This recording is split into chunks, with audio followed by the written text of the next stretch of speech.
Oh, perfect. You can see everything. Now it's working. Can you see me now? Yeah. Hello, everybody. Welcome to another Paranormal Talk with Daniel and Victor. We're here to talk about paranormal stuff. If you want to join in, just join in. Tonight's topic will be, how do you know if your house is haunted? And maybe we talk a little bit about spirits. And the last episode we did in January, we got 30 hits. That's pretty good.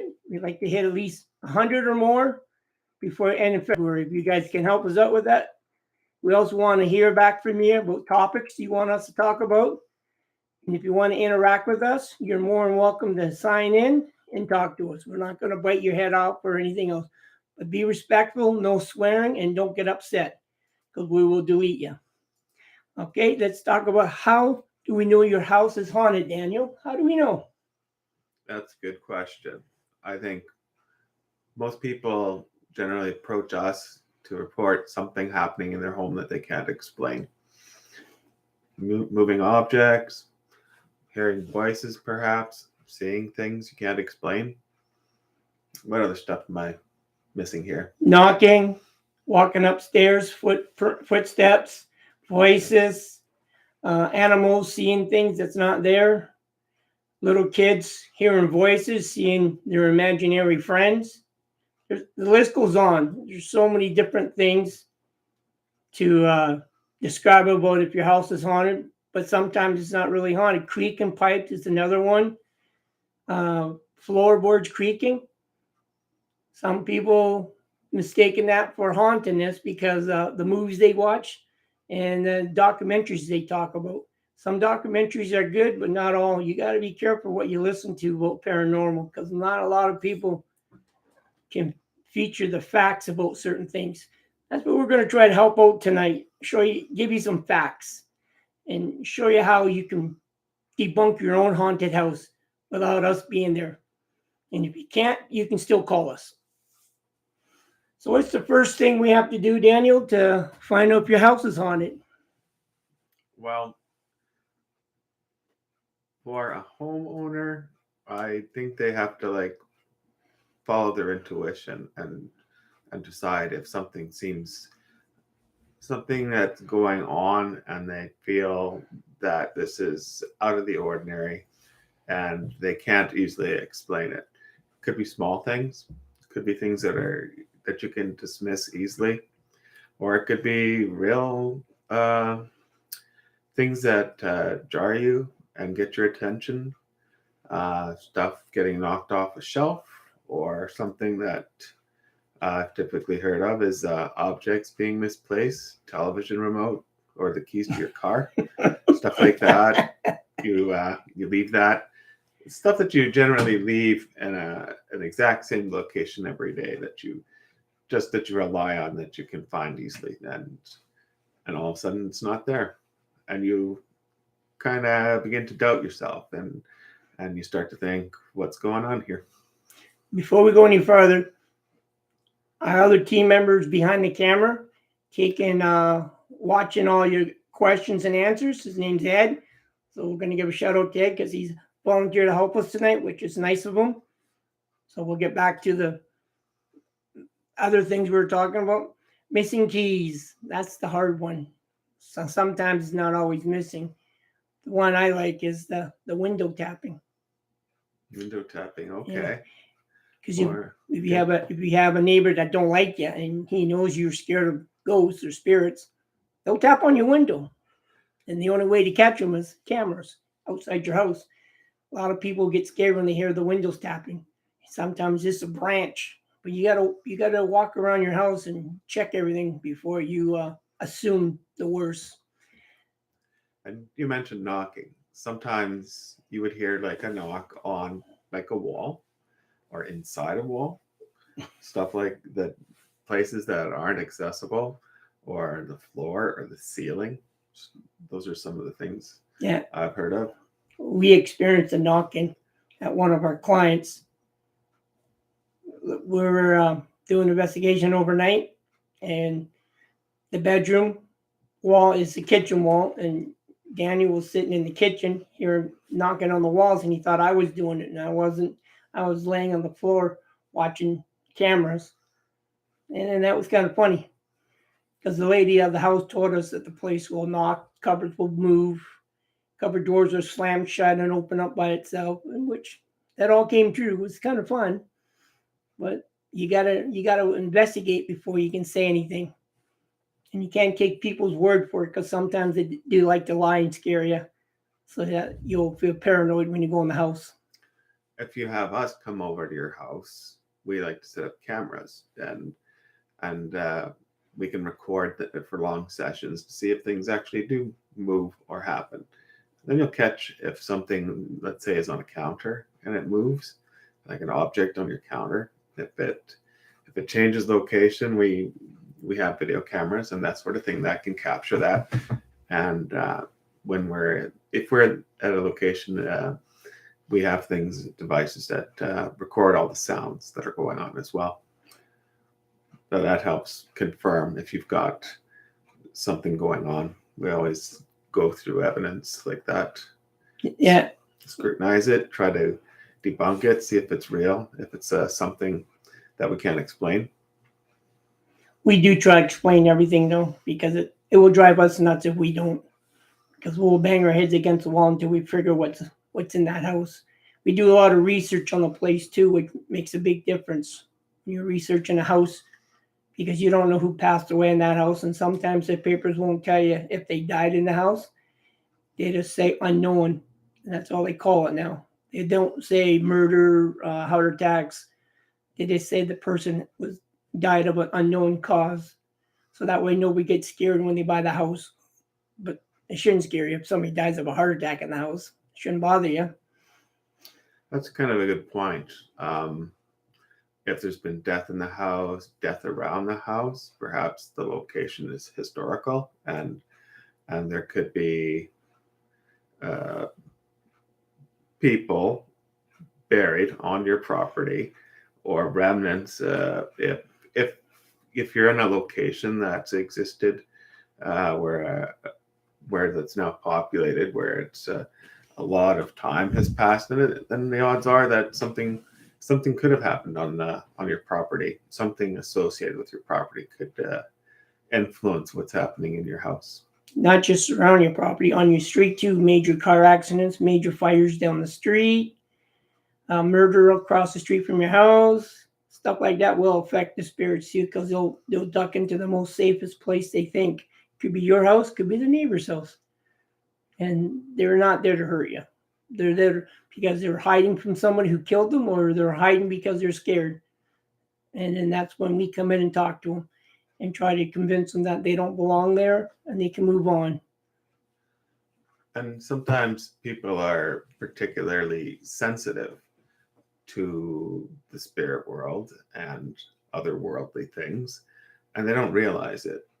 And sometimes they can hear or see a little more than the average person, and that'll make it that'll usually have things occurring more frequently to a person like that who can sense what's going on. And if you do sense something, don't get scared, because not everybody has that gift. There's a book says everybody has a gift, but it depends on how you tune your gift and what major life expansion experience you have in your life could trigger it, or it just happens and you don't even know about it. And if you do have it, enjoy it, because it's a fantastic gift. You'll never want to get rid of it, because you see things that people won't ever understand.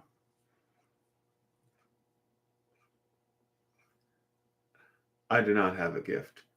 I am not sensitive, and I do not feel anything otherworldly or paranormal. I can only rely on the instruments that we use to try and detect things, to try and find proof of what's happening. I do have a gift, and it's fun to have. But my gift doesn't can't explain what my gift is, because I've talked to a lot of people with no gift like mine, but they tell me keep practicing and keep enjoying it. We have two other team members who have gifts, and we have 2 team members that don't have gifts. So this makes it very easy and hard to explain things because you got to have somebody who's won't jump to conclusions saying it's haunted. They got to have facts and fiction and evidence to prove that it's real, and that's sometimes hard. And if it's hard to prove it, that means it's not real. If it's easy to prove with all the scientific equipment we have, then yeah, we'll all say it's real. But we don't jump the gun and say, "Oh, that's real," because we have to explain why is it real and how do we come across that. Orbs are the fastest thing. That's the realest thing you can see, but some people get it mistaken with dust. So you're gonna have to watch how the orbs fly around, and you got to watch how clean your house is too. Because your house isn't clean, you got to breeze. Your camera will pick up all the dust, and you might mistaken it as orbs, and it's not orbs. And that's a most common thing. There is an experiment you can do in the house if you want to know if your house is really haunted. The very easy experiment. It's one of the first equipment was ever used in paranormal. And the first thing you got to do is get a little dish of water, fill it up, get a cork. Make sure you put the cork in the water, make sure it floats without moving around like side to side. Put a needle on it and watch it. If the needle moves to the north or one side to the other, you have a spirit walking by, and you can ask some questions. And it's kind of fun if you get everything lined up right. It's lots of fun watching it and try to talk to spirits. And you'll be surprised how easy it is. But don't play with the needle too much. You might poke yourself in the finger. That's a safety tip. No, that kind of reminds me. There's another thing people can do on their own by themselves if they want to, and that's taking a voice recorder and attempting to ask a question and running the recorder, see if there's a response later on in the recording. We have all sorts of software for analyzing things that are detected on recordings, but you never know what's going to turn up. That's true. You might get a slight, small voice that you may not hear without the apps that we have to amplify it and everything else, or you might be able to hear it, and you might not be able to hear it clearly because sometimes when they speak on those, sometimes it's clear, sometimes it's muffled a little with the background noise. So you got to play with it for a while. But once you hear a voice on the other side, you'll be surprised that they're not scary people. Do we still have a sample voice recording on our website? Yeah, we have 2 of them. All right. One's the original, and one before the one after you cleaned it up. And when we heard what they talked about us, it was exciting. Go to our website. The website address is up front here. team1.com. Yeah. And there's I believe is it on the media page? Yeah, media page. Go check it out. There's 2 samples there. You can hit play right there and see what we're talking about. And turn up your volume on your computer too, because these are low volume recordings. So, and if you don't believe it, the first one's original, the second one's cleaned up. You tell me if it's something else. But this is in a house that we were in. Can't remember the house. It was in a house that we were talking about how to communicate with spirits. Oh, I know where we are. And I think you, Daniel, asked them. The question was, "Are you with us all the time?" And then they gave us the answer.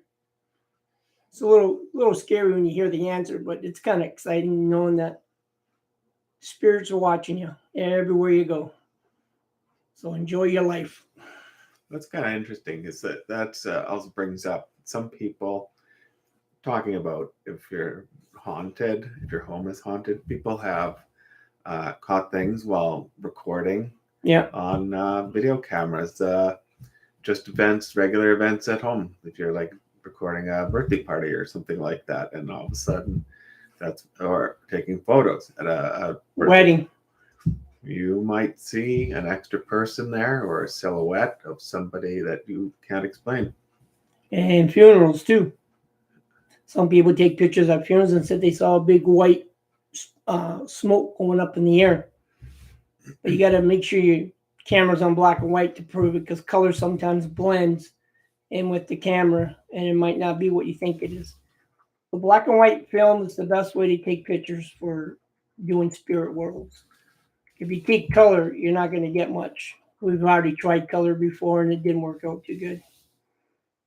Yeah, if you have something that you think you can't explain that's captured on a video or a photo, you can find our contact information on our website. Send it to us. Give us a holler. Let us see it, and we'll take a peek and share it amongst our group and see what we come up with. And it won't cost you a cent. We're free because we want to help people in the paranormal world, and the people who live in this, and what's the word I'm thinking, living and experience it all without talking to anybody. You can talk to us. We'd be fascinated with some. We'll have a lot of questions to ask you, but we will be listening very hard. And some of the questions we may ask you may not like, but it has to be done so that we know your state of mind at that time. Because we don't want you saying that you saw something when you're hammered or high because you didn't see anything.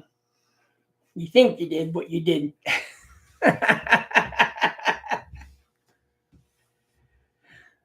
Well, I don't have that kind of on the topic of being sensitive. These things, I think everybody kind of has that feeling sometimes that they're being watched, or something in the room that's drawing their attention to it, but you can't see anything. Your gut instinct, some people will call it. Yeah. Your back of the neck warning. It's another one. Your hair on your arms. When you get very scared, sometimes that all kicks in because you're scared and your mind's kicking in, making you think the worst. But you got to clear your mind when you start experiencing stuff like that and start looking around, because it's not scary unless somebody's in the house going to shoot you, and that's a different story. But when you're doing the haunted house, you got to be focused, and you can't be scared or nervous, and you got to go through like you're looking for $1 million. Well, some of these thoughts and feelings are pretty minor. Do you think it's worth a person following up on it and seeing if they do have some sort of spirit around them? I mean, if things are not falling or breaking or stuff like that, you might just tend to let it happen and just enjoy it, because they might be trying to talk to you, doing something that you're both related to, like a picture of your mom. They might try to knock it over because it's mom. It's a thing that joined both people together, and you might try to communicate that way. Some people don't like it, but spirits can't. You can't hear the spirits, and they think you can, and that makes it harder for them to communicate with you. And the easiest way to communicate with them is get the digital recorder out and try to give them yes/no questions. Because if you give them questions that they're going to try to need 2 sentences, it's not going to happen. We know yes/no is the best way, and if they do give you 4 words or more, that takes a lot out of them, because they need the electricity in the air to move around and survive. So it's going to be exciting if you do find something. I kind of lean towards investigating it further, just because it would be really interesting to find out if a loved one was staying around you. Oh yeah, it would be fine, because then you won't feel so lonely. Yeah, like perhaps they want to deliver a message to you or try to just keep you safe, support you. Yeah, make sure you're okay before they move on, because it's a big shock for people who die, especially if you die out of a sudden, and then your family doesn't know until a couple hours later that you're dead. It's a shock that you don't want to go through, but the spirit world knows how bad it is, and then they will try to comfort you as much as they can. They even come in your sleep and try to talk to you. And most people think that's a dream, but 95% of the time it's not a dream. It's the spirits trying to comfort you or leave a message or relay a message. So don't ignore your dreams at night, because it could mean something in the future. That's a good way to also, if you think you maybe have a haunting situation at your house, it could be dreams, Yeah. right? Because when you're in drifting and those different levels of consciousness, that kind of gives them an opportunity to reach you. Yeah, because you're not like a flatland, say, that anything you see in your dreams, you just consider a dream.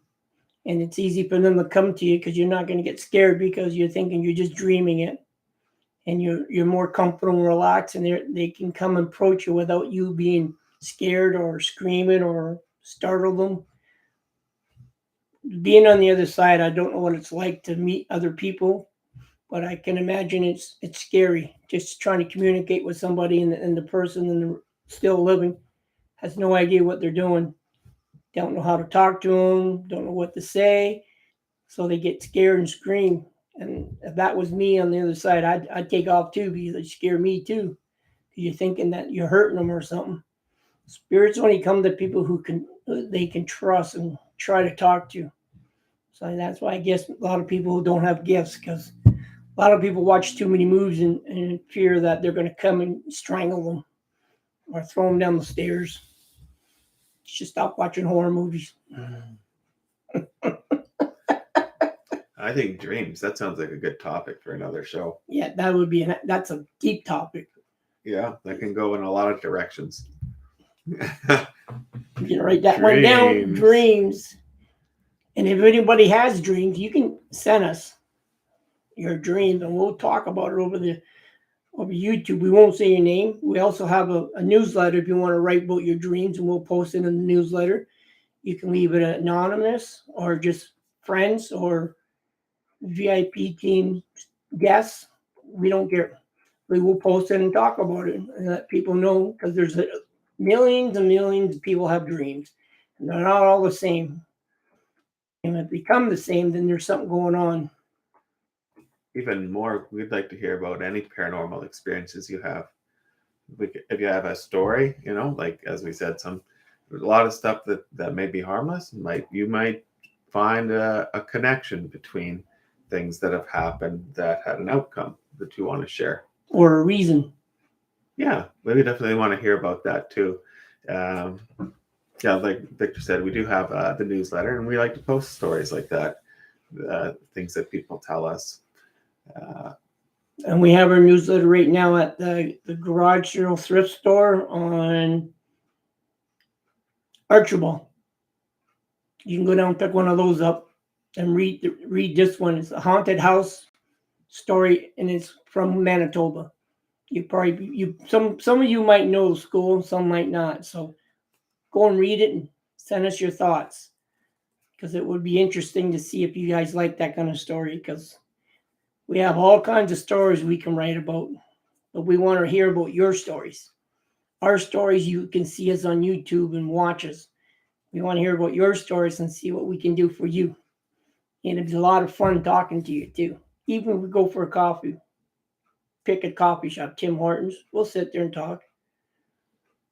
Just be lots of fun. And you can meet some of the team members. And we are looking for one team member too. So if you think you're got that ability to use a video camera, to learn, to get along with the rest of the team, go on adventures, sign up. Here's how you do it on these. And we'll be more than happy to talk to you about it. Yeah, we have a team member sign up specifically on the website. Yeah. A form, right? That's strictly for people who want to volunteer and join up with us. We have volunteer services, and the team that we do is very good because Daniel's been with me 6 years now. Ed's been with me 2 years. I think so, 2 years. Yeah. Cheryl's been 3, and Dana's been 3. No, you're here more. You're here before those two were. All 3 years. You've all been here 3 years. So these guys are all been with the team, and if you want to ask them a question, send them through the email, and I'll direct it to them, and they'll give me the answer, and I'll send it back to you. We do this not as an excitement. We do this for learning and try to figure out how we can help the real people, and the spirit world.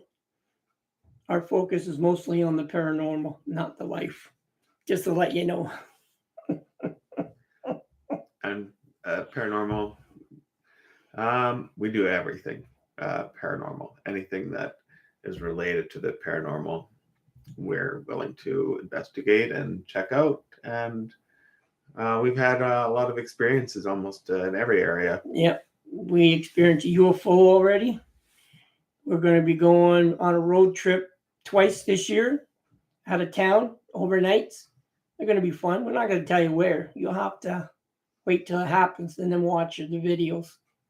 But it's going to be exciting because the one's very, very paranormal. And they said sightings of Bigfoot and UFOs. So we're going to see if we see any. And we'll let you know if we see a Bigfoot because it won't be news. It'll be the biggest news anybody's ever captured. But we just go where we go where we are asked to go, and we keep going if they want us to come back. And we do have clients that will recommend us, and they're happy with our service. So don't be afraid to contact us and talk to us. Do you have any views on there? Nothing yet. Okay. It is active on YouTube. Yeah. You check your phone? Yep. Do you see any views on the phone? Nope, not yet. Wow. That's okay. We're new at this. Yeah. We're just getting out there. And if Letting everybody know. you have some advice for us, let us know. Or you want to come and help us set this up for the next show, let us know. We will be interested in that. Like I said, we do everything but what equipment we have. So you know that we're not rich. We don't have high-tech equipment. We have a desktop, a video camera, a mic, and just the team members doing what they can do best. Can't ask for much more.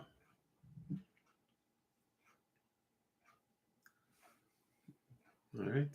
I think we've hit all of our Subject. points. Yeah, All okay. of our points today. So at the end, I'd like to say thank you for watching this and hope you have some feedback for us because we appreciate it. Negative or positive feedback, we don't care. We're not like some people take it to our heads. We just try and improve what we hear. And the next broadcast will be in March sometimes. And we'll make sure might pick a different location instead of one of the team members' apartment. Who knows? Until then, you have a good night. We'll see. There we are. And okay.